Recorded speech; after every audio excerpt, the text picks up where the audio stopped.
Pronto, agora está gravado. O microfone dos alunos, quem é que vai segurar aí para mim? Isso. Glória a Deus. Então, vamos para a nossa 14ª ou 15ª aula do livro de João. Essa aula, deixa eu ver quem mandou aqui. Tá, bem sim, aqui está me pondo pressão aqui. Então, essa aula é a terceira aula de uma série que nós estamos trabalhando, a purificação do templo. Então, hoje nós vamos para a terceira e última aula sobre a purificação do templo. Foi no dia 15, 28 de maio e hoje dia 6/6. Mas a 14ª aula no contexto de matéria, do livro de João. E nós estamos chegando ali quase em 70% do segundo capítulo. Nós terminamos o primeiro capítulo, estamos mais ou menos 70% do segundo capítulo. E aí o próximo professor vai pegar dali em diante, do finalzinho do segundo, começar o primeiro. Glória a Deus. Ai, cuidado com a microfonia aí, tá ligado aí.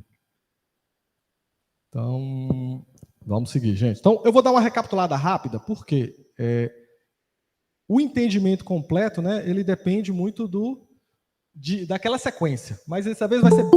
Ai, Silvia chegou... Isso. E o entendimento completo, ele depende muito dessa sequência. Então, eu montei porque eu vejo que é necessário, para justificar os atos de Jesus nessa passagem, na purificação do templo, tem um monte de coisas que estão acontecendo, que quando você lê João, a gente vê o fato. Jesus, ele purifica o templo, e o purificar o templo foi aquela ação enérgica de Jesus, virar a barraca dos cambistas, expulsar os animais. Ele faz uma coisa que era bem fora do normal, do jeito que Jesus agia. Ele foi incisivo, muitos falam até agressivo. Ele usou o chicote para expulsar pessoas, para expulsar animais, virou mesas. Ele ficou muito, ele teve uma atitude muito enérgica. Mas quando a gente vai estudar, um monte de coisa aconteceu para culminar nessa ação dele. E eu vejo como muito importante a gente entender o porquê foi feito isso. Porque se a gente lembrar bem, ele agiu dessa forma com a igreja da época. Então, o judaísmo, aquela religião do templo de Yahvé, era a religião que Jesus seguia. Foi a religião instituída por Deus. Foi aquelas ações, aqueles rituais, tudo foi instituído por Deus. Está em Levítico, Números, Deuteronômio, está tudo ali. A forma de agir. Só que Jesus chega e condena aquelas ações. Então, eu acho que o mais útil para a gente é transpor isso para os nossos dias de hoje, porque nós hoje somos a família de Jesus, nós somos o corpo de Cristo. E nós somos, talvez, a coisa mais parecida, em termos técnicos, é a igreja que Jesus instituiu. Será que Jesus também não vai chegar aqui e ver a mesma coisa que ele viu lá naquela situação, no templo? Então a gente tem que olhar para aquelas pessoas e olhar para a nossa vida e ver se a gente tem algo para corrigir. Ver se nós temos coisas que podemos vigiar para que não aconteça novamente. Porque foram pessoas extremamente repreendidas por Jesus. Vamos ler o nosso texto base, que todas as aulas a gente lê.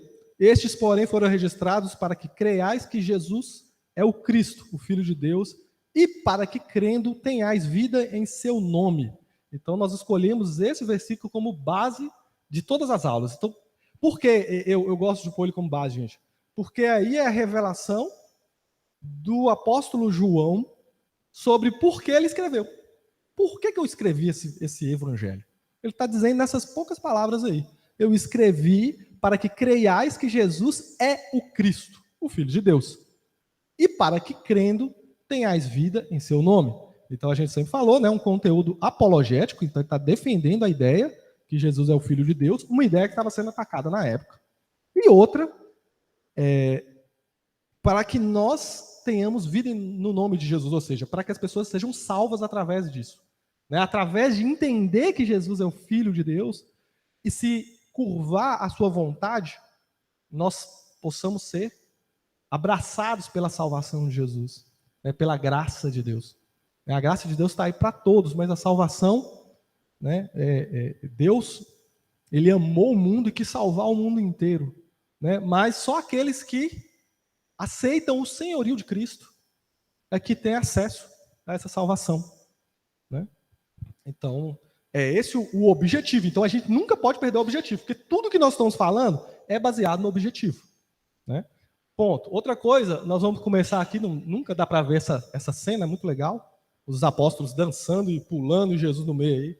Nas bodas de Caná da Galileia, né? Cenas do filme The Chosen. Do filme não, da série The Chosen. E aí eu gostei eu gosto sempre de frisar, não vou entrar em detalhes, né? Porque as outras 2 aulas estão gravadas e tem muitos detalhes sobre bodas de Caná. 3 aulas, né? Com a Alisson, mais minhas introduções lá das outras. Mas as bodas de Caná da Galileia estão logo junto da purificação do templo. Ou seja, um evento do início do ministério de Jesus, um evento do final do ministério de Jesus. Então, o João intencionalmente traz os dois e, de certa forma, faz um contraste. Jesus abençoando uma festa, um casamento, uma questão familiar, e logo em seguida ele vai e condena uma igreja. E isso buga a cabeça da gente se a gente é muito religioso, né? Peraí, como assim? A festa Jesus está abençoando e a igreja está sentando pau? Como assim? Então, como chegou nesse ponto? Então, você vê que João usou essas 2 situações, uma do começo e uma do fim, por conta do objetivo dele, né? E outra coisa, gente, também que eu gosto sempre de lembrar, é que, diferente dos outros evangelhos, o livro de João quer revelar o quê, gente? Quem lembra? Que eu falo toda vez, a repetição é que faz vocês... Quem Jesus é? Dá um adesivo ali para aquela menina. Quem Jesus é? Então, diferente dos outros sinópticos que mostram o que Jesus fez, né? Eles demonstram o ministério de Jesus. João já quer mostrar interiormente, poxa, quem Jesus é? Como é que é a personalidade dele? O que ele gosta? O que ele não gosta?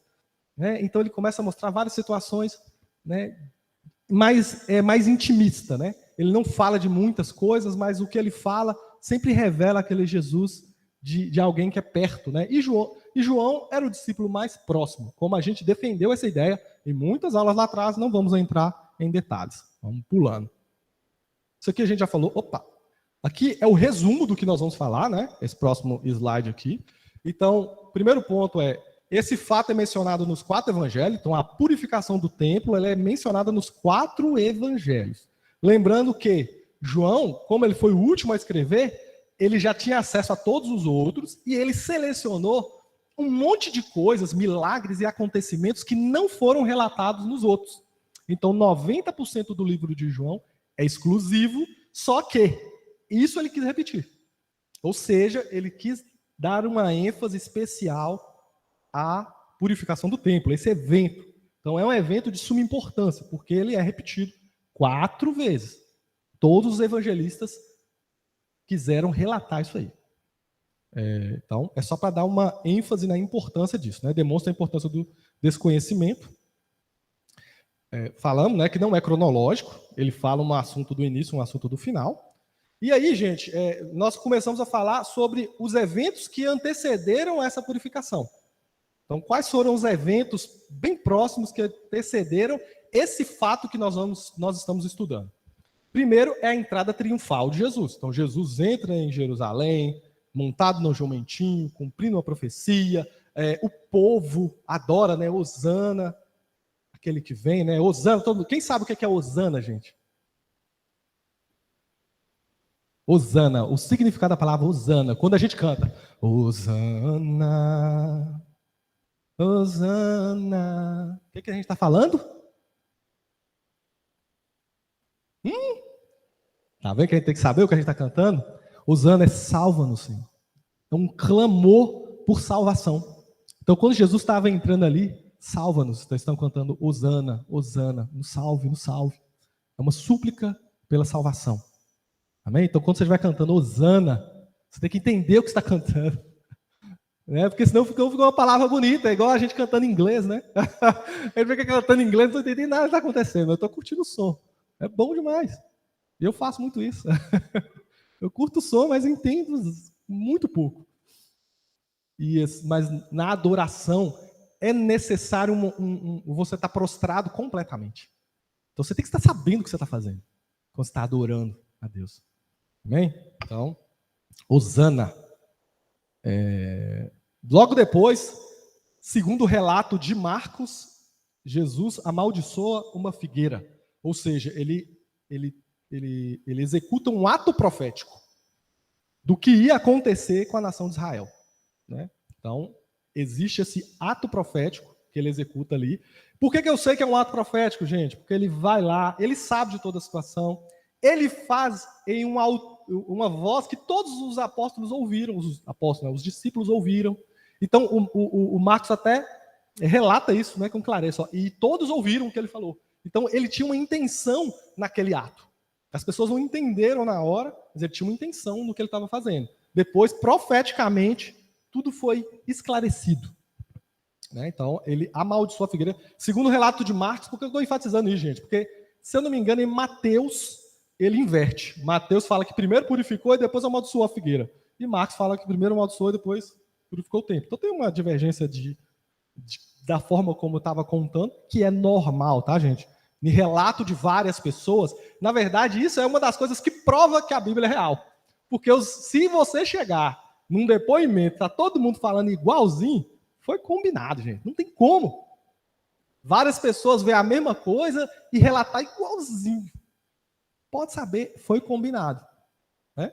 Então, quando você vê aquela questão, porque um enfatizou uma coisa, outro enfatizou outra, um escutou uma coisa que o outro não escutou, então coisas foram acontecendo, aquelas pessoas estavam todas naquele meio, quando você relata aquilo que te chamou a atenção. Entendeu? Então, isso, na verdade, não traz em nada demérito ao texto bíblico. Pelo contrário, isso faz mostrar um texto, a veracidade. Amém? Continuando, aí acontece o fato. A purificação do templo, que é o que a gente vai fechar hoje, se Deus assim nos permitir.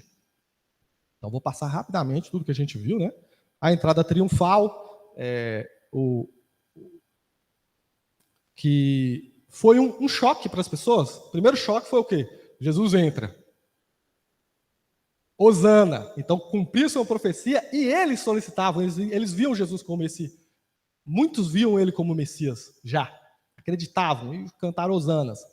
Só que o que eles esperavam do Messias? Né? O Messias que ia restabelecer o reino a Israel e ia tirar o jugo dos romanos. Né? Ia tirar o jugo romano da nação de Israel. Ela ia se tornar uma nação livre. Isso que eles esperavam. Só que Jesus foi lá e quebra as expectativas de todo mundo quando ele vai para o templo exercer juízo, repreensão, purificação no templo. Poxa, todo mundo imaginava que ele ia para o palácio de Pilatos.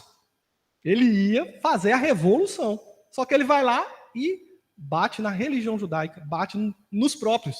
E nós discutimos, né, colocamos 1 Pedro 4, 17, 18, que fala, né, que o juízo vem, e agora Pedro falando para a igreja, tá, gente? Primeiro para os da casa de Deus. Então, há um juízo que vem primeiro pela casa de Deus. Vai primeiro para nós. Deus ele vai nos corrigir, porque nos ama. Ele quer uma igreja santa, pura, preparada. E para isso ele vai agir. Né? E Pedro continua, né? Se começa pela casa de Deus, imagina o que vai acontecer com os incrédulos. Entendeu? É mais ou menos isso que vai estar aqui. Não vou voltar nesse texto, que a gente falou muito nas outras aulas. O último versículo, né? A última conversa, a última pergunta dos discípulos a Jesus é: Senhor, será neste tempo que restaurarás o reino a Israel? O povo queria isso demais, gente. E Jesus, e nós discutimos muito isso, né? A agenda de Deus é diferente da nossa agenda. Deus ele está fazendo alguma coisa, a gente às vezes se vê protagonista da história. Está tudo girando em nosso meio. Não está. Deus está fazendo alguma coisa, Deus quer alguma coisa da sua vida que às vezes não é o que você está pensando, não é o que você está querendo. né? E a gente tem que se alinhar nossas expectativas à expectativa de Deus, os nossos sonhos aos sonhos de Deus, tudo a gente tem que tentar caminhar para isso, né? Isso é a atitude madura de cristãos maduros. A gente tem que tomar cuidado, porque a igreja brasileira, em sua maioria, e eu bato na gente também, nos quadrangulares, o que eu conheço, né? A nossa própria igrejinha aqui, nossa própria, está precisando amadurecer. Porque a gente está pensando que Jesus está aqui para nos servir, e é o contrário. É o contrário. Se eu recebo a benção, eu fico. Ou eu fico até receber a benção. É um negócio assim. Ou seja, é um evangelho utilitário. Jesus, né, é aquele que vai me ajudar, mas eu não tô interessado em servir a ele. Então, nós temos que corrigir isso dentro de nós. Amém? Não posso me ater aqui, senão... É o evangelho sem cruz, a irmã Nádia falou aqui. Logo em seguida, nós falamos, aula passada, bastante sobre Jesus amaldiçoa a figueira. Falamos, né? Terminamos essa última aula, né, gente? Figueira.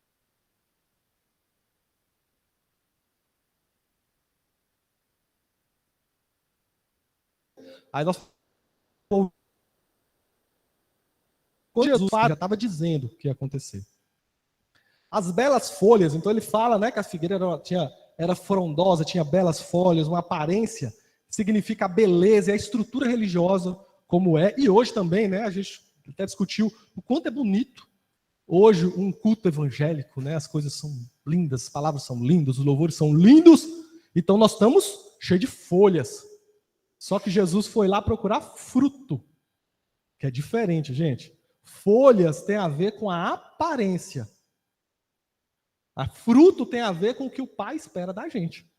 E aí eu li alguns comentaristas que falavam que, como foi enfatizado no livro de Marcos, não era tempo de figos.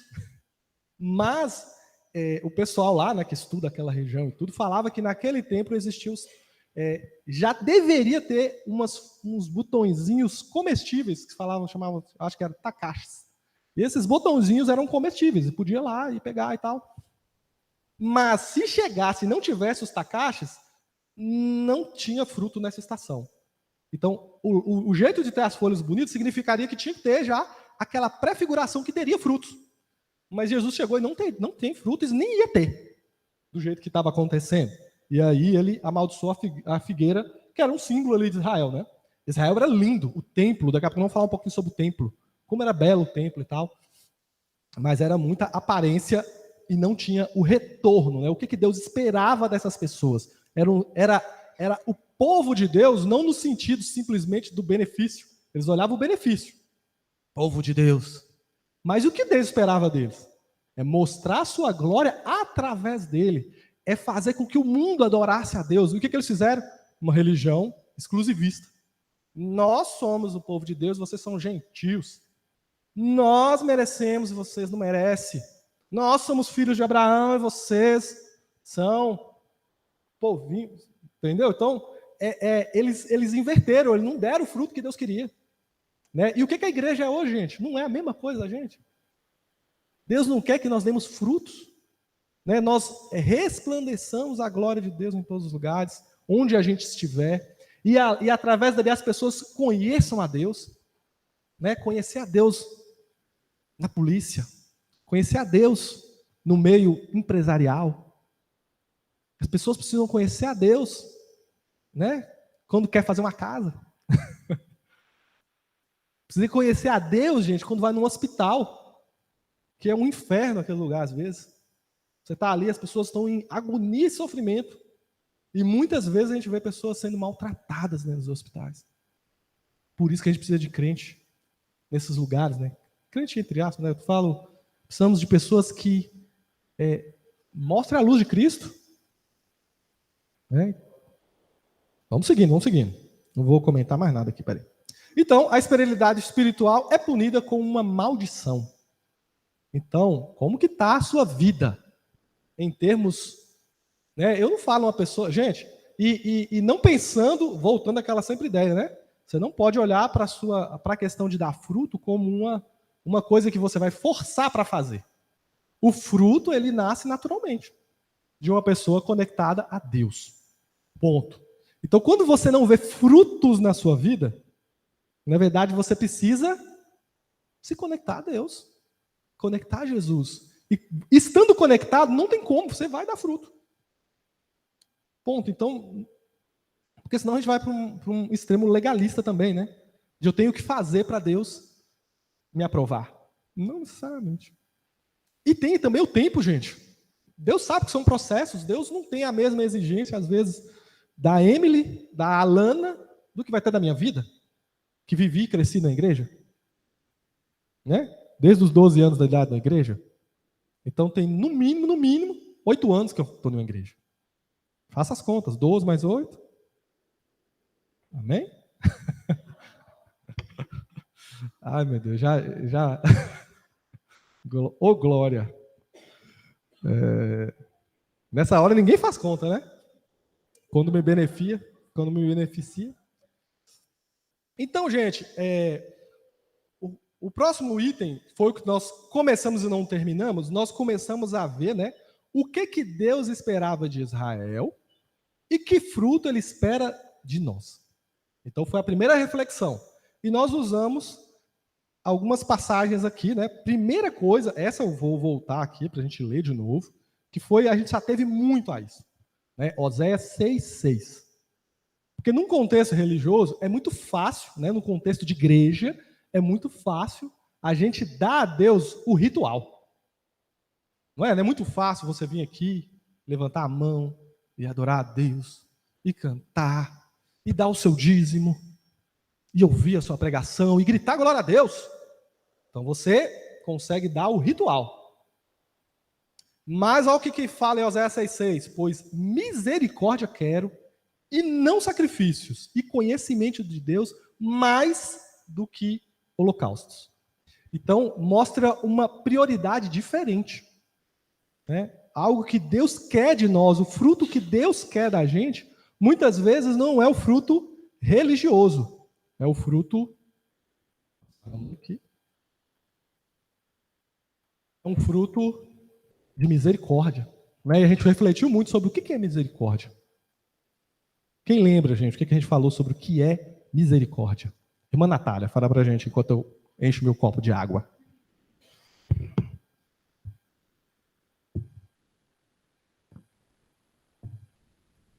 Bem, eu lembro que a gente falou que misericórdia é uma ação que a gente tem que ter em relação às pessoas menos favorecidas.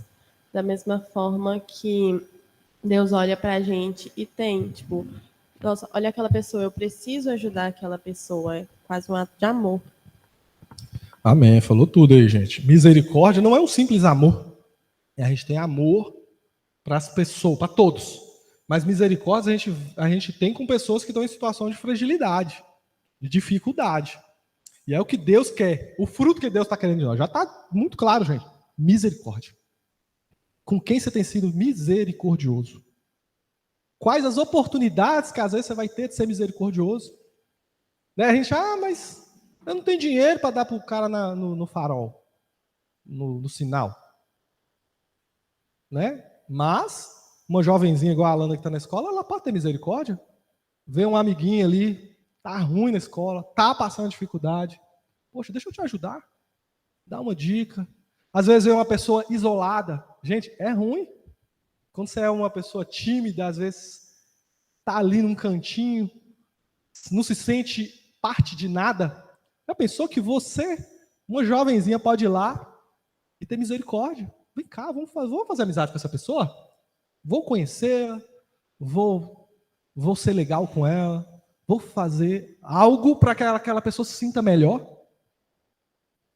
Né? A Bíblia fala muito da humildade de Jesus, gente.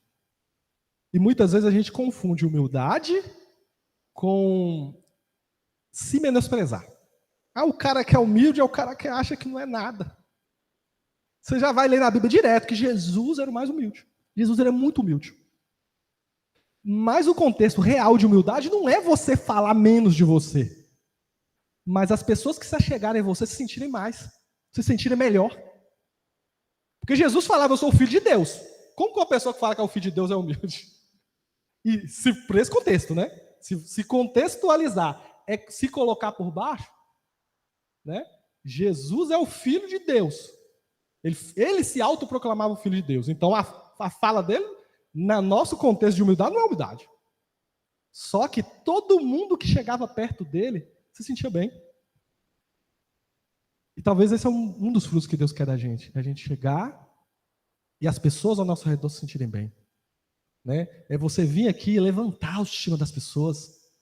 Né? Jesus chegava no meio de prostitutas, no meio de pessoas que eram os publicanos, né? E todo tipo de pessoa. E aquelas pessoas saíam dali diferente. Puxa, eu sou um filho de Deus. Então, vamos falar um pouquinho mais sobre isso, então eu não vou continuar. Então nós usamos Mateus 23, que é um sermão de Jesus que vai falar muito sobre os fariseus e saduceus, né, os embates que Jesus teve com eles. Então ele fala aqui, né? Ai de vós, escribas e fariseus. Eu vou passar rápido em tudo que a gente já falou na aula passada, tá, gente? Ai de vós, escribas e fariseus, hipócritas, porque fechais o reino dos céus diante dos homens, pois vós não entrais e nem deixais entrar os outros, os que estão entrando. Então fala de nós como religiosos, né, ou os fariseus daquela época, que colocavam peso para servir a Deus. Colocavam o peso da religião, criava regra que não existia, criava coisa e vai colocando dificuldades para a pessoa se achegar a Deus. Por que a maioria das pessoas tem um contexto de eu vou largar a bebida para depois ir para a casa de Deus. Eu vou parar de fazer isso para depois ir servir a Deus. Então as pessoas colocam peso. Quantos jovens falam, primeiro eu vou curtir minha vida, depois eu vou servir a Deus? Por quê? Porque a religião, ela inverteu o contexto. Né? Para você ser santo, você precisa estar perto de Deus, gente. Não tem como você ser santo, você perto de Deus. Você quer largar alguma coisa, um vício, um negócio, chega-se a Deus até com vício mesmo. Vive ali na presença de Deus e vai aprofundando. Aí você consegue, porque você está querendo fazer por conta própria. É o peso da religião. As pessoas acham que elas precisam fazer para poder chegar perto de Deus. Não, é chegando perto de Deus é que você vai conseguir fazer. Você vai vencer as coisas. Né? O peso da religião, que o cara olha que aquele é tão ruim que primeiro eu vou curtir minha vida. Não, dá para você curtir a vida aqui. Dá para você ser feliz aqui, na presença de Deus. Amém? A irmã Nádia vai falar, gente.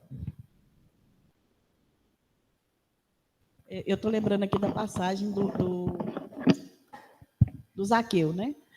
Quando Zaqueu encontrou Jesus, Jesus não falou nada com Zaqueu, tipo assim, Zaqueu, você tem que largar tudo de errado que você fez e tal. Mas ele, quando ele se aproximou de Jesus, os olhos dele se abriram e ele percebeu as coisas erradas que ele estava fazendo e ele mesmo se propôs a se retratar, né, a mudar. Então, assim, é essa situação que você está falando aí. Quanto mais a gente se achega a Deus, mais a gente vê o quanto nós somos miseráveis e quanto nós precisamos de Deus e as coisas erradas que nós fazemos. Então, assim, não é o homem que tem que te falar. Às vezes é lógico que Deus vai levantar alguém para te alertar e tal. Mas quanto mais você se colocar à disposição de Deus, mais Deus vai te mostrar o quanto você precisa dele. Porque nós não somos nada sem ele, né? Amém. Aleluia. É isso aí, gente. Então, eu quero trazer situações práticas, né? Você vê que a visão das pessoas é essa.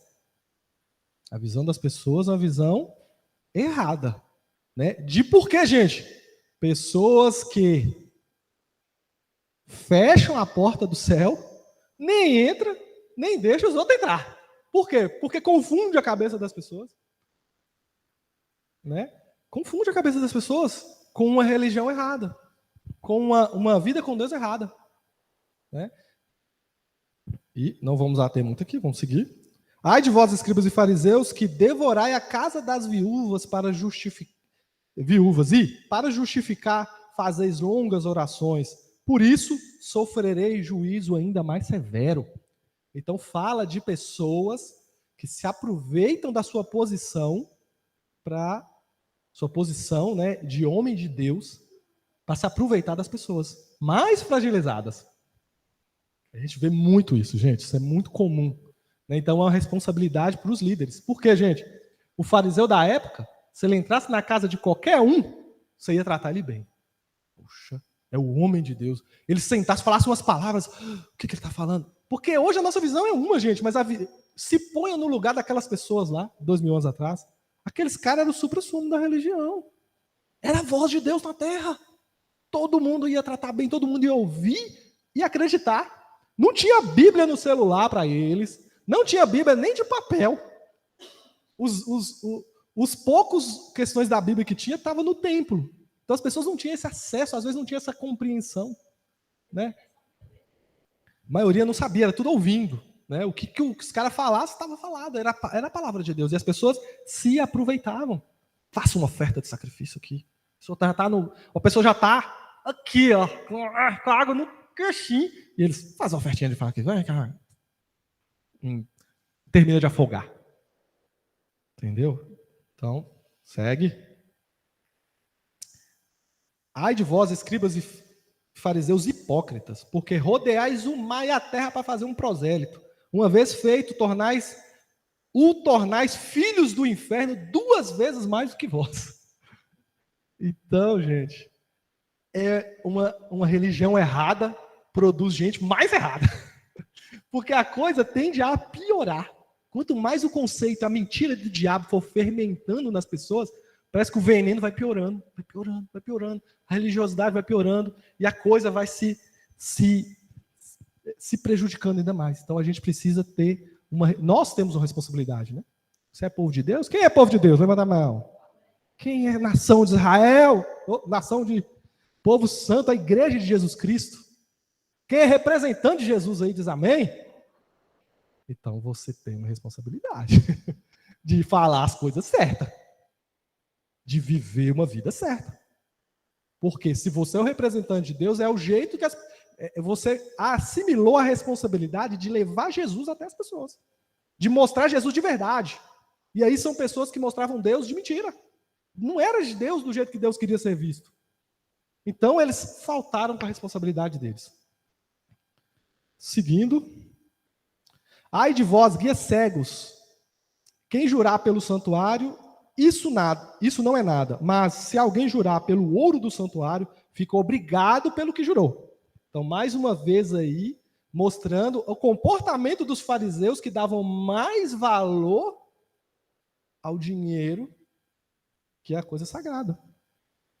Né? Então, mostrava esse comportamento de pessoas que se aproveitavam financeiramente das pessoas. Que também foi um dos motivos ali que nós vamos daqui a pouco ver, né, discutir bastante sobre isso. Então não vou me ater, que nós conversamos muito sobre isso aqui. Nós paramos nesse ponto aqui, gente. Ai de vós, escribas e fariseus hipócritas, porque dais o dízimo da hortelã, do endro e do cominho, e tendes negligenciado os preceitos mais importantes da lei: justiça, a misericórdia e a fé. Deveis, porém, fazer essas coisas sem omitir aquelas.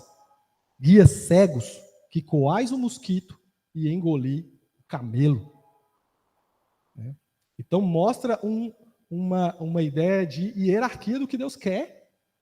Mais do que os nossos rituais religiosos, ele quer justiça. Nós já falamos de misericórdia, não vamos nem entrar, e falamos também na aula passada, mas nós falamos muito na aula passada sobre justiça. O que é justiça? O que é justo? E nós discutimos, né, levantamos a bola. Será que nós lutamos pela justiça que me convém ou a justiça de todo mundo? Porque Jesus, quando ele foi purificar o templo, que é o que nós vamos falar, eu falei da outra aula, vou falar de novo, ele não estava lutando pelo um direito dele, porque ele tinha acesso a todos os lugares. Ele era da tribo de Judá, descendência de Davi, ele tinha documento. Jesus era um judeu de pedigree, gente. Ele não era qualquer... E era o filho de Deus, né? Mas mesmo que o povo não acreditava que ele era filho de Deus, mesmo assim ele era uma pessoa de uma linhagem importante, pura. Ele não precisava brigar, ele tinha o direito. Mas ele foi brigar pelo direito dos outros. Tanto é que teve situações que ele tinha direito e ele estava sendo prejudicado porque ele não brigou. Quando foi cobrado o imposto dele lá, muitos falavam, a descendência de Davi não precisava pagar imposto. Ele foi lá, paga, Pedro, paga para mim, paga para você. foi prejudicado, ele não abriu a boca. Mas quando foi o direito dos outros, a justiça, ele brigou. E muitas vezes a gente não briga pela justiça, a gente briga pela justiça que nos convém.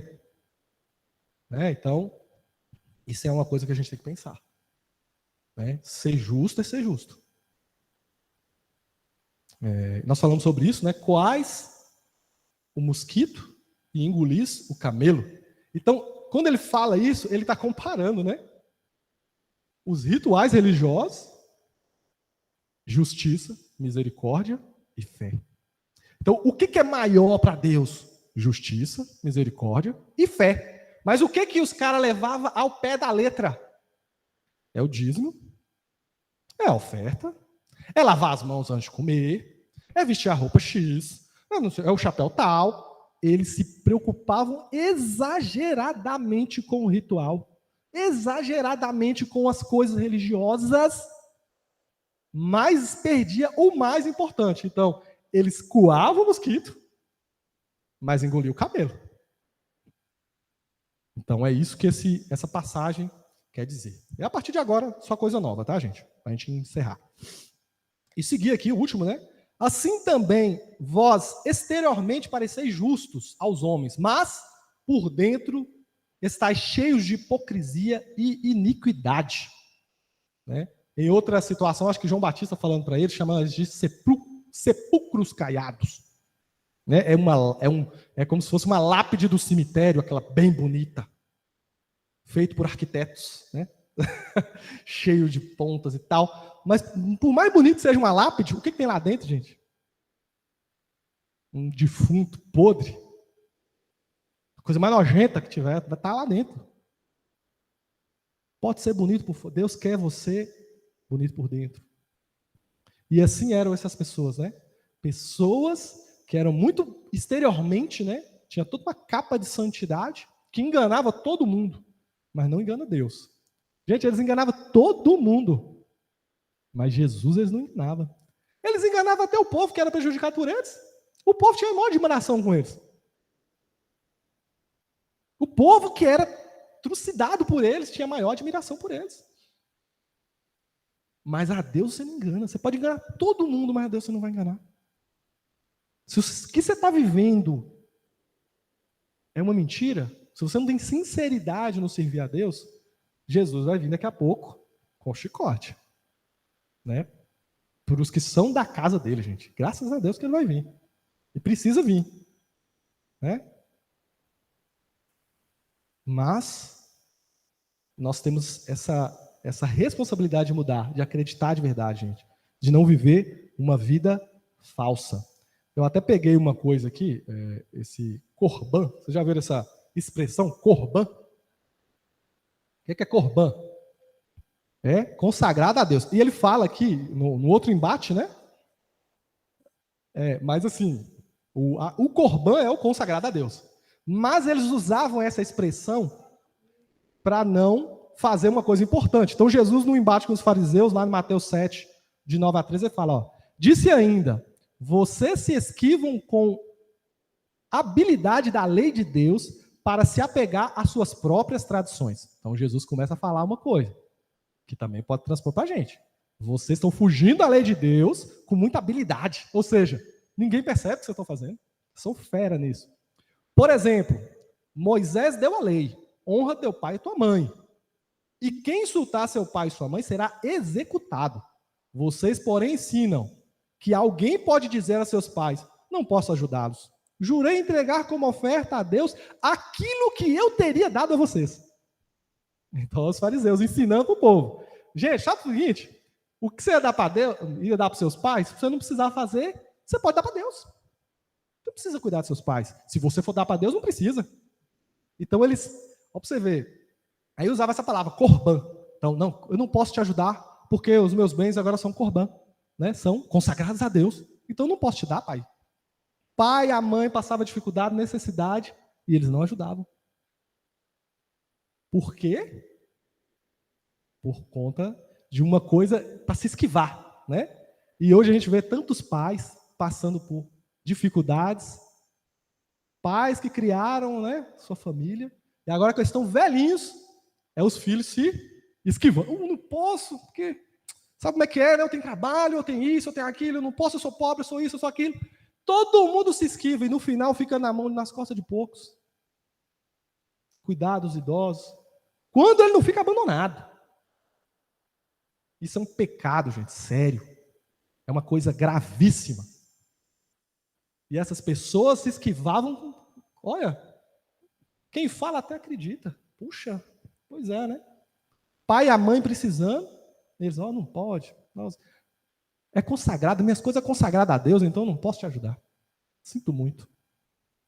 Entendeu? Então, uma hipocrisia, né? De pessoas que falavam que estavam servindo a Deus, mas esquecia do mais importante, né?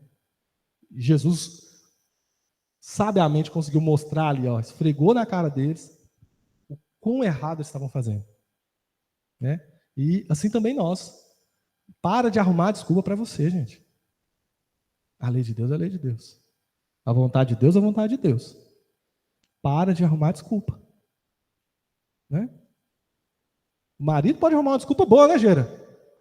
O marido pode arrumar uma desculpa boa por arrumar um amante na rua. Essa mulher é um nojo. Essa mulher não me respeita. Essa mulher... Ele vai arrumar um trocenta de desculpa e ele pode fazer e aliviar, talvez aplacar sua consciência. Que o que ele fez ali, ele é vítima. Né? Muita gente está roubando o patrão e vai falar, mas ele faz isso comigo, ele me humilha, ele não sei o quê, e eu tenho que fazer mesmo. Eu sou vítima.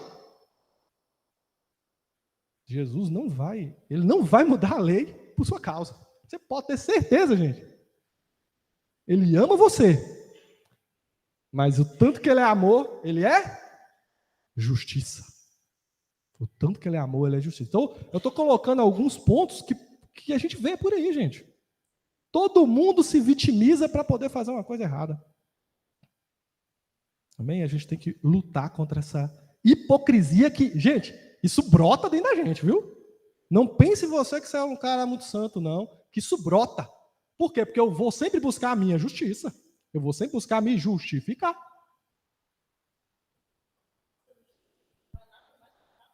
Exato. Nada citou aqui, gente. Nossa justiça para Deus é como trapo de imundícia. Vamos seguir? Mais um pontinho que eu queria citar, gente, antes de começar a entrar diretamente no texto, né? O modo de Jesus agir. Então, qual foi o modo? É uma coisa que hoje de manhã eu me atentei. Então, eu estava lendo os textos, né? E hoje de manhã eu me atentei para uma coisa. Como que Jesus agiu? Não está dando para ver, tá dando para ver. E eu vi 3 coisas, né? Pelo menos 2 coisas muito claras. A primeira coisa, gente, é que antes de tomar uma atitude drástica, porque no que nós conversamos no começo, não foi uma coisa muito fora do padrão de Jesus? Pegar um chicote, chutar a mesa, xingar o povo, bater nos outros. Talvez bateu, não sei. Foi o ministério da exortação física. Foi meter o chicote em geral. Não é uma coisa... Então, antes de Jesus tomar essa atitude enérgica, ele tomou com intencionalidade, gente. Jesus não brincou com essas coisas. Por quê, gente? Porque conta aqui em Marcos, deixa eu botar em Marcos aqui. Opa, vai. Tá indo não? Opa. Marcos 11, então eu mesmo vou ler aqui para vocês, Marcos 11. Deu errado aqui.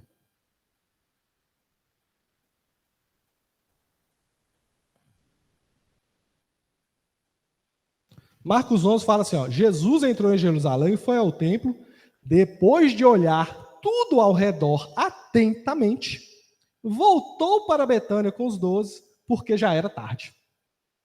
Então, antes de resolver essa situação complicada, antes de tomar essa atitude enérgica, não foi impulso, não foi emocionalismo.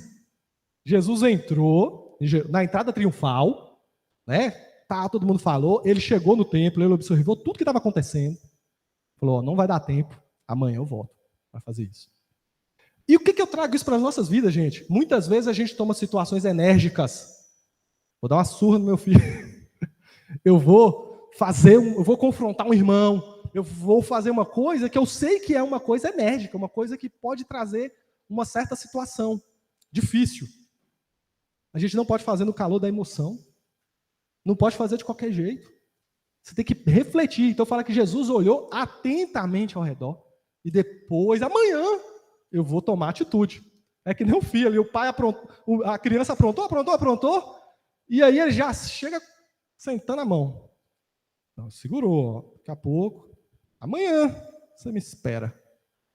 Pensou, acalmou, demonstrou, né? Especialmente eu vejo isso muito na criação dos filhos, né? Você tem que chegar, você está errado nisso, e agora você vai pagar pelo seu erro. E muitas vezes a gente a criança nem entende o que está acontecendo, e ela é castigada, perde a oportunidade, a efetividade das coisas. Às vezes a gente está certo no que a gente vai corrigir algum irmão aqui na igreja, né? Que a gente pode se exortar mutuamente. A palavra de Deus nos permite isso. Só que eu venho sem sabedoria e pá, na cara do irmão. Né? Falo umas verdades boas para ele, só que de qualquer jeito. Aí você, em vez de trazê-lo para a situação boa, né? Para Deus, você pode perder aquela pessoa. Né? Você pode criar uma intriga, você pode criar uma facção dentro da igreja. Então são situações que a gente tem que ver. O modo de Jesus agir, né, é um modo certo, é um modo correto, é um modo pensado. Então usa isso nos seus negócios, usa isso para criar seus filhos, usa isso aqui dentro da igreja, né, que vai ser bênção. Segunda coisa, gente. Ele agiu carregado de amor e compaixão. Olha aqui o relato de Lucas. É um relato que os outros não falam, gente.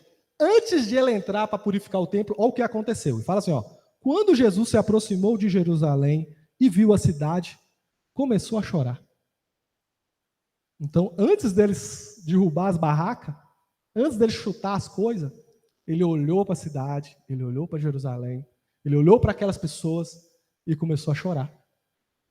Né? Como eu gostaria que hoje vocês compreendessem o caminho da paz, disse ele. Agora, porém, isto está oculto aos seus olhos.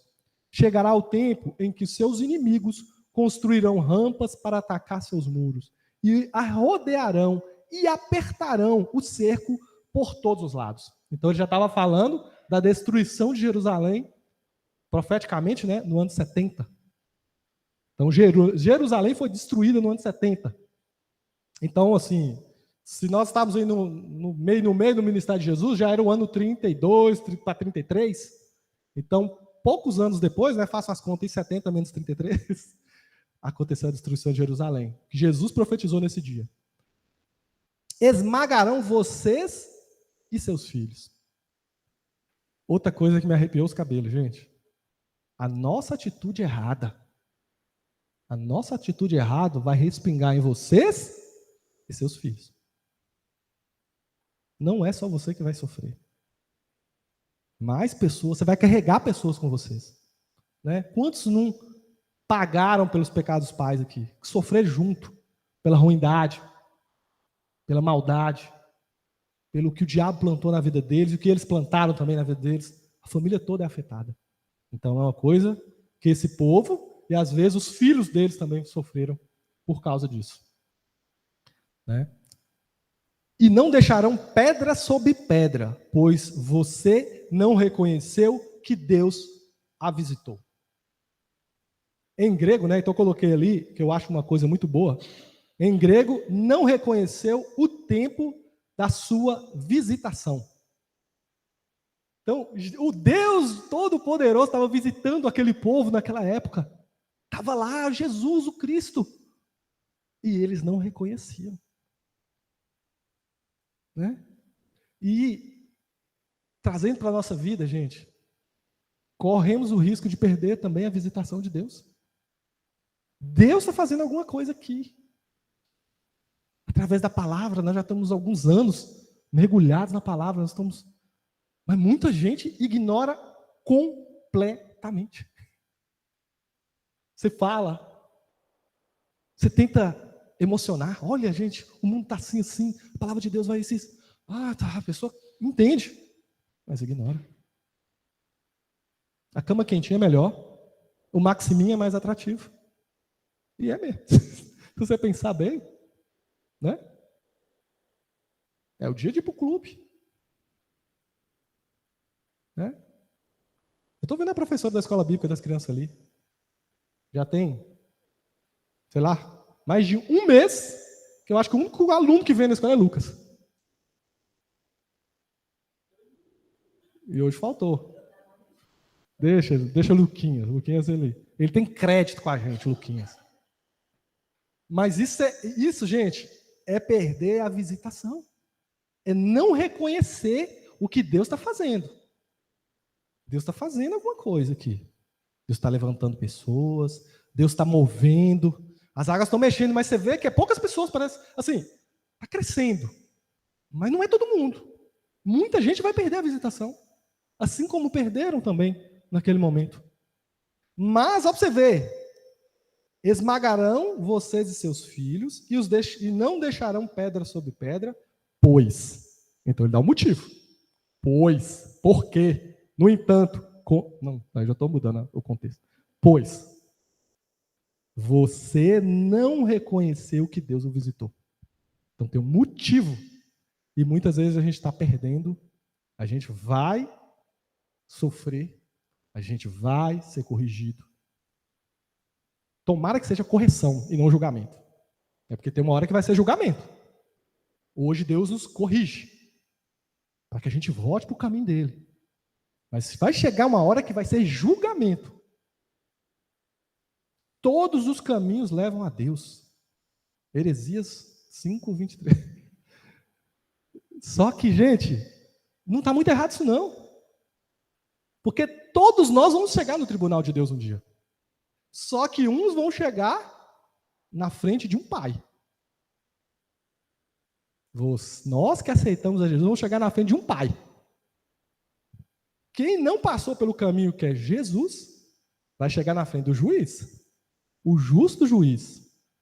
Então todo mundo vai chegar diante de Deus um dia. Agora eu quero chegar como filho. Eu não quero chegar como réu. Porque do mesmo jeito que ele é bom pai, ele é bom juiz. Do mesmo jeito que ele é bom pai, ele é bom juiz. Silêncio. Glórias. Aleluias. Ai, meu Deus. Você tem que ver aqui, gente. Tem um silêncio aqui. Está parecendo os grilos. E por último, gente, não foi omisso nem negligente. Então, primeira coisa, Jesus foi intencional nas suas ações. Ele não agiu por emocionalismo. Ele fez uma coisa drástica, pensando bem o que ia fazer, como ia fazer, o que isso ia produzir nas pessoas. Depois, carregar de amor e compaixão. Ele chorou na beira de Jerusalém antes de cometer isso. Ele amava aquelas pessoas. Íntima compaixão. E por isso que ele talvez fez isso, tentando puxar mais alguns para a presença dele. Mas ele não foi omisso, gente. Ele foi lá e fez. E muitas vezes nós na igreja somos omissos. A gente vê a situação, a gente sabe que está errado. A gente gosta da pessoa às vezes. Às vezes a gente não faz porque a gente nem gosta. A gente olha, deixa se estrepar. Uma hora vai descobrir. Às vezes gosta da pessoa, mas deixa. Não corrige. Não derruba a barraca. Né? Às vezes você está vendo, gente, os sinais que o seu filho está no caminho errado. Que ele está atolado nas coisas erradas. E você não chega e dá um bica na barraquinha dele. Por amor. E por isso que a gente tem um monte de criança nojenta. Um monte de adolescente chato. Você não. Não é adolescente também, né? E é isso, gente. Aprende com Jesus.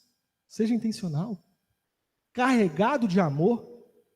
Mas não seja omisso. Se tiver que botar um para fora aqui, tem que botar. Porque está sujando o nome de Jesus aqui dentro. E a gente não vê muito hoje a correção bíblica, não. Existe, se você for ler as cartas paulinas, tem correção, tem gente... Eu nunca vi gente sendo expulsa aqui. E olha que tem uns negros que mereceu. Tô brincando, gente. Não cabe a mim falar isso, né? A ver isso, mas a Bíblia fala que tem que mandar embora, tem gente. Tem hora que a pessoa insiste no erro, e a pessoa vem 2 e 3, e leva a situação à igreja, e se a pessoa não quiser, entrega o corpo dela para Satanás para ver se talvez a alma dela seja salva. Tem que cortar do corpo. São situações severas que a gente não vê. Em igreja nenhuma. Eu nunca vi.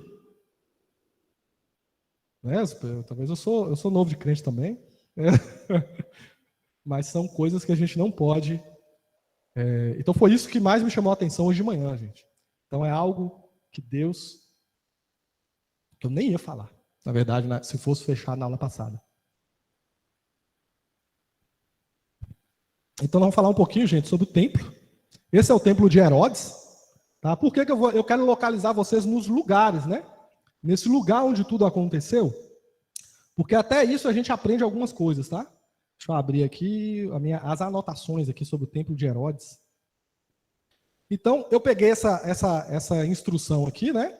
Então, o templo, ele tinha, gente, 450 metros do norte ao sul, tá? Então, aqui é o norte, então o sul é do outro lado, viu? Para quem não lembra, o sul é do outro lado. Então, de norte a sul tinha 450 metros, gente. Eu não sei, um poste, né? 50 metros de distância de um poste no outro, eu acho que a minha medida é mais ou menos essa. Né? Então, você pensa aí, quantos postes vai dar? 7, né? 8, 9. 9 postes, né, gente, de distância, de largura. E tinha 300 metros nessa posição, né, leste a oeste. Tinha 300 metros. Então, se minhas contas estiverem certas, irmão Alain me corrige aí, e Marina, que são engenheiros, tinha 135 mil metros quadrados. É isso mesmo? É muito, né? Eu só multipliquei um pelo outro, é isso mesmo, né?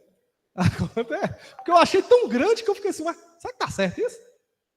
Tinha 450 por 300.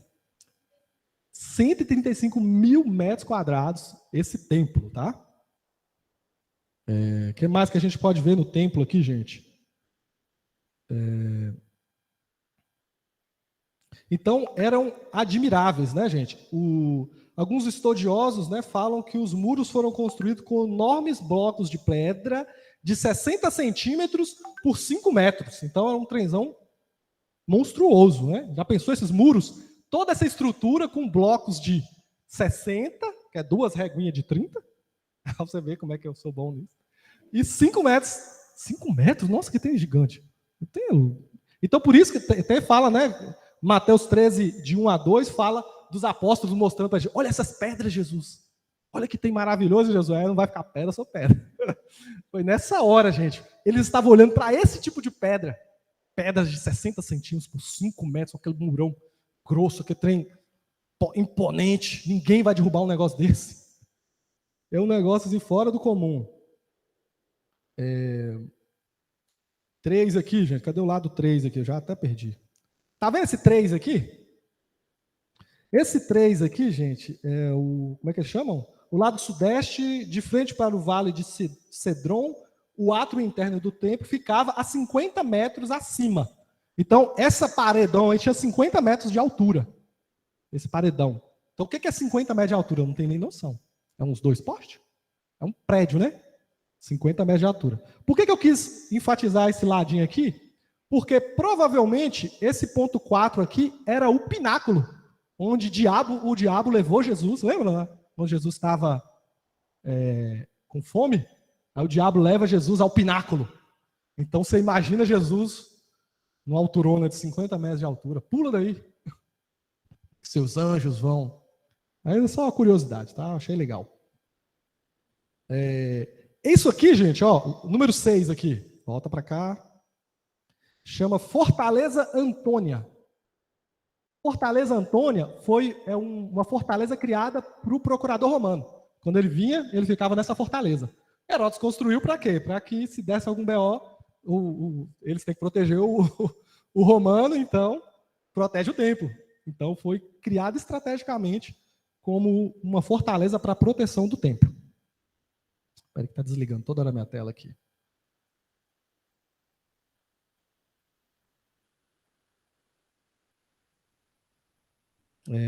Vamos seguir.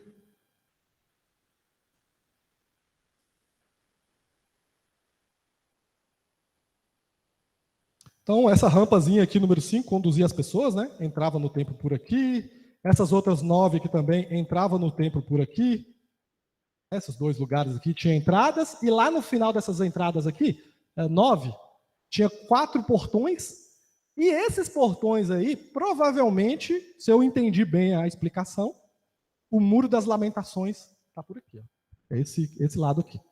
Lembra? Todo mundo já ouviu falar, né? Muro das Lamentações em Israel. Então, provavelmente, a única coisa que sobrou desse templozão de 135 metros quadrados, com paredes de 50 metros de altura, com pedras de 6 por não sei quanto, toda essa imponência, sobrou um murinho no cantinho ali. Que é nesse cantinho aqui. E aí não vou me ater em muitas coisas, porque, gente, o mais importante é o 7. O 7 é chamado de Pátio dos Gentios. Por que esse 7 é importante, gente? Porque é lá que os cambistas estavam, é lá que os animais estavam, é lá que impedia a adoração dos gentios. Era o único lugar que os gentios podiam adorar e os líderes religiosos encheu de bicho, de comércio, de não sei o quê, para aproveitar deles e outra, desvalorizando o único lugar que eles podiam ficar. Então, quando eu falo que Jesus estava defendendo o direito dos outros, era nesse sentido. Então, foi aqui, né? O lugar ocorrido foi no átrio dos gentios. Então, Jesus viu aquela situação injusta. Né? Pessoas que vinham adorar a Deus de todo mundo, e eles chegavam lá e não tinha espaço para eles na igreja. Por quê? Porque eles... Como que ora, gente? Compre minha pomba mais barata. Compra ovelha, não sei o quê. E como que as pessoas iam adorar a Deus ali?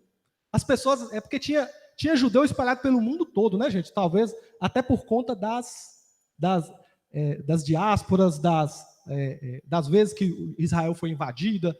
Sobrou somente a tribo mais pura ali, que foi a de Judá, de Benjamim, se eu não estou enganando, e alguns levitas. O resto, gente, não consegue nem saber quem é quem mais das outras tribos das outras tribos, né, de Efraim, de Tatal, e os outros eu esqueci tudo o nome agora, não sei porquê, mas os outros não dá nem para chegar na linhagem mais. Era só de Judá. O resto espalhou, misturou. Entendeu? Então, nesse momento, é nesse contexto, né? O único lugar onde os gentios poderiam entrar, ele estava consumido pelo comércio. Mas nos lugares aqui, aqui dentro, os lugares onde os judeus podiam entrar e adorar.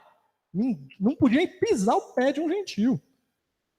Eu posso mostrar, por exemplo, quando estava estudando lá Atos, né, do Espírito Santo lá, a gente estava estudando, teve aquele momento que Paulo foi preso. Quando ele voltou para Jerusalém, né, ele estava na purificação, o pessoal percebeu ele lá, ele foi preso. E uma das acusações é que eles tinham visto Paulo com um gentil de Éfeso, então Paulo viajou com um amigo dele de Éfeso. E aí eles viram Paulo com ele lá na cidade, falando, você levou esse cara para dentro do lugar santo. E aí foi motivo de espancar. Paulo foi linchado e depois foi preso. Foi linchado pelos judeus e depois preso. Mas por quê? Pelo pretexto, mas era um falso pretexto. Mas ele inflamou a multidão para linchar Paulo, falando, ele pegou esse gentil aqui e levou para dentro do lugar santo. Porque Paulo podia entrar, mas o gentil não podia. E aí ele foi linchado por causa dessa e depois preso por vários anos. Ele ficou preso em Roma, né? Primeiro ali na região, depois foi para Roma, e aí segue toda aquela história de Paulo. Então, só para entender para vocês o quanto era grave, os caras não podiam nem olhar lá para dentro daquelas portas do lugar santo, o lugar que os judeus entravam, não, porque o templo ia fechar. Eles fecharam a religião em torno deles. né? E aí tem a frase de Jesus, né? Também os ensinava e dizia: não está escrito, a minha casa será chamada casa de oração para todas as nações, porém tende transformados em covil de salteadores. Né? Então, só para vocês verem, gente, o que Jesus estava falando, qual profecia, o que ele estava citando. Porque nós temos que entender o seguinte: quando ele falou essa frase, ele se remetia a todo esse contexto de Isaías 56. Porque ele usou uma frase de Isaías 56 para explicar o todo. O fruto que ele estava querendo cobrar daquele povo ali naquele momento. Então fala assim, ó: assim diz o Senhor, sejam justos. Olha essa palavra, não para de se perseguir a gente, hein? Sejam justos e façam o que é certo, pois logo virei para livrá-los e mostrar a minha justiça entre vocês. Não permita que o estrangeiro comprometido com o Senhor diga: o Senhor jamais me deixará fazer parte do seu povo. Olha para você ver, gente. Deus falando lá através de Isaías, não deixa, falando com os israelitas, não deixa que uma pessoa lá de fora olha para nós, olha para a presença de Deus e fala: eu nunca vou ser isso, eu nunca vou conseguir, eu sou muito sujo, eu sou muito pecador. Ele falando isso, ó, não permita que o estrangeiro comprometido com o Senhor diga: o Senhor jamais vai me deixar fazer parte do seu povo. Epa, peraí que minha bateria acabou.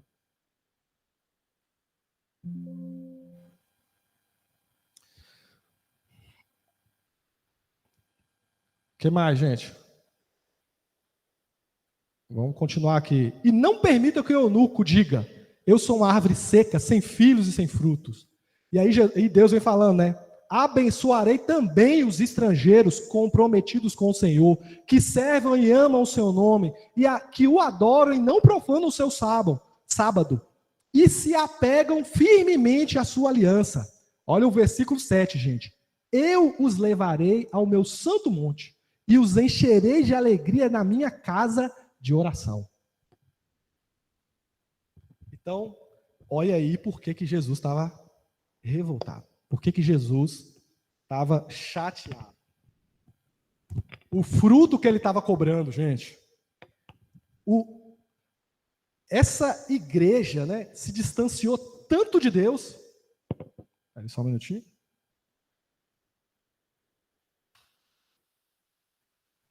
Se distanciou tanto de Deus que eles esqueceram disso aí, né?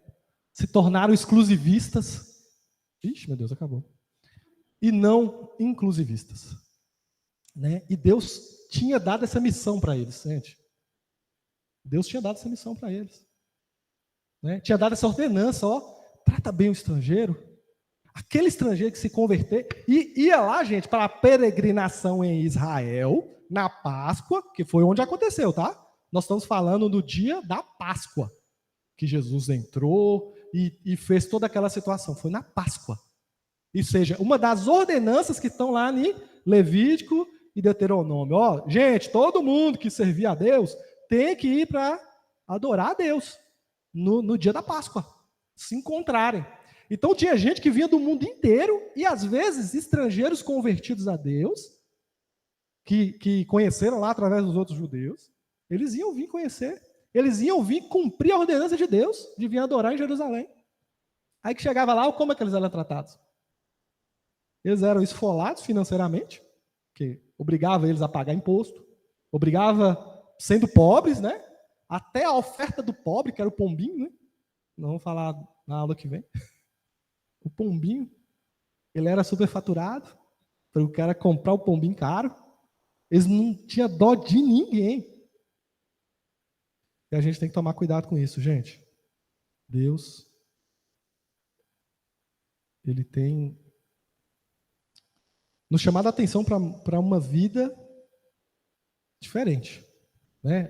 Olhar para o nosso meio, né? Olhar para a igreja com um olhar diferente, né?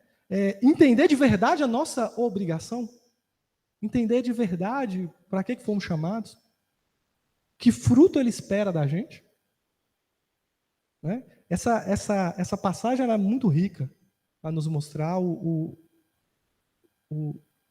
onde essas pessoas erraram e onde nós estamos errando. Né? Não é onde nós podemos errar, não. Nós estamos errando em muita coisa disso. Nós, a igreja brasileira, né, gente? Trazendo nós como cristãos, situados no Brasil, em Montes Claros, né? Justiça. Essa palavra parece estar nos perseguindo há muito tempo, gente. E uma coisa é clara. Pensa comigo, gente. Hoje há quantos milhões de evangélicos? Qual a porcentagem de evangélicos no Brasil? O quanto cresceu a porcentagem de evangélico? Cresceu, não cresceu? Tem igreja pra caramba, não tem? Você tem crente tudo quanto é canto, não tem? Mas cadê a justiça? Cadê a diferença? Cadê diminuir a pobreza? Cadê diminuir a desigualdade? A irmã Nádia vai falar, gente. Infelizmente, o que a gente tem visto é exatamente o que acontecia naquela época, né? É o povo vender a bênção, né? Cobrar, como Jesus falou, né? Que os escribas e fariseus, que eles devolviam o dízimo do endro e da hortelã, que são coisinhas pequenas, né, gente? É o tempero que a gente usa na nossa comida, né? Eles davam o dízimo de tudo, mas não praticavam justiça. Então, não adianta nada você, né, dar dinheiro para a igreja se você não for justo, né? As duas coisas têm que se complementar. E, infelizmente, o que a gente tem visto muito é igrejas que se dizem evangélicos e que Jesus tem a misericórdia de mim, são mais representantes do demônio do que de Deus, que ficam vendendo a bênção. Esses dias a gente viu até no nosso grupo da igreja, alguém postou, eu já tinha até visto isso, um pastor, entre aspas, que ia vender o ar, né? Enchendo um balãozinho de ar e ia vender por R$500. Gente, misericórdia, sabe? Tem hora que eu falo assim, Deus, manda um raio e taca fogo no trem desse, que não tem lógica. Gente, é vergonhoso. E assim, a gente não vê, infelizmente, nós evangélicos tomando nenhuma atitude que pudesse, vamos dizer, purificar o templo de Deus. Não é a nossa igreja só. O templo de Deus é o mundo, do meu ponto de vista. Deus é o dono de tudo isso aqui, né? Então, assim, a gente vê as coisas, então, eu falei, gente, eu só postei assim, misericórdia. Mas num outro post que eu já tinha recebido, falou, Deus, manda fogo. Queima, Deus. Ai, ai. Porque, gente, é igual o pessoal fala e fica gozando da gente, evangélico, o povo vendendo feijão, né? Caroço de feijão, pacotinho de farinha, a vassoura que varre o pecado para fora. Gente, é uma vergonha. E nós, evangélicos, que nos julgamos autênticos, ficamos calados muitas vezes, né? E não, meu ponto de vista, a gente tinha que praticar a justiça, sabe? Chamar esse povo e falar assim, ó, pelo amor de Deus, ou você entra na linha e você é verdadeiramente um cristão, então você some. Desaparece da mídia, desaparece de tudo, porque você está envergonhando o nome de Deus e o nome da família evangélica, né? Mas, enfim, é o que a gente tem visto hoje em dia, o povo vender a bênção. É como eles faziam naquela época, né? Isso. Mas além disso aí, né, gente? Isso aí é uma coisa gritante, escandalosa. Mas uma coisa, às vezes, que não grita é a questão da coisa não melhorar. O ambiente é mais justo, é melhor quando você está nele. Não é? Eu estava vendo um pastor de Goiânia. Ele fala que e eles falando dele mesmo, né, da situação do estado dele. É a região mais evangelizada do Brasil. É diferente lá, tipo 70%, 80% de evangélicos contra os outros. E aí ele pegou um outro dado. É o lugar com a maior desigualdade social do Brasil. Como que pode? O lugar onde tem mais evangélico no Brasil também é o lugar onde tem mais pobre, com diferença, né? A diferença de ricos e pobres. Ou seja, essas pessoas, a gente muitas vezes está o quê? Buscando a bênção. E vivendo e se deleitando nessa bênção, mas Deus está esperando alguma coisa. Igual esses fariseus, eles tinham muito conhecimento, eles tinham muita coisa, eles receberam muito de Deus. E Deus queria que ele dividisse com o mundo. Última palavra, pastor Geira, e a gente vai encerrar, gente. Aleluia. Eu estava imaginando aqui, porque como nós aprendemos aqui na escola bíblica, que, como o Diego disse, Deus, ele é bom pai, ele é bom juiz, quanto ele é bom pai. Mas muitas vezes nós olhamos a Deus só como bom pai, aquilo que nos convém. Ah, Deus é bom pai, ele é misericordioso, ele é isso, né? Os atributos que Deus deu, nós olhamos para nós, né? Mas muitas vezes nós não olhamos a justiça de Deus, né? E ele nos deu o livre-arbítrio. E Jesus purificando o templo, quando nós olhamos, quem é o templo hoje? Somos nós. Né? Será que nós estamos olhando isso só como Deus Pai, não olha como Deus, como juiz? Porque a palavra de Deus diz que se nós somos templo do Espírito Santo, e Deus não deixa escarnecer. Tudo que nós plantarmos, nós vamos colher. Se nós temos que olhar para dentro de nós, o que está habitando em nós? Essa justiça, humildade, o fruto do Espírito Santo, ou está jactância, orgulho, achando que nós somos o bambambam. Nós precisamos olhar para a nossa vida hoje, fazer uma autoanálise. Se eu sou o templo do Espírito Santo, como está sendo a minha vida? Que tipo de fruto eu estou produzindo? Será que Jesus vir procurar o fruto em mim, ele vai encontrar? É para a gente poder fazer uma autoanálise e fazer uma reflexão, porque tem muitas coisas na Bíblia que nos constrange, que a gente achamos que, eu sou isso, mas quando você vai olhar para dentro de si, nós precisamos melhorar muito. É o que o Diego falou, nós como igreja, nós podemos rever os nossos conceitos, que tipo de evangelho nós estamos vivendo. Amém. Então vamos encerrar, né, gente? Tinha mais coisa para falar aqui. Não teve jeito, irmã Ellen. Você vai me desculpar, né? A próxima a gente resolve. Fico te devendo mais 2 dias. Amém, gente? Deixa o Espírito falar. Não, mas já fui repreendido. Já não é a primeira, não, viu?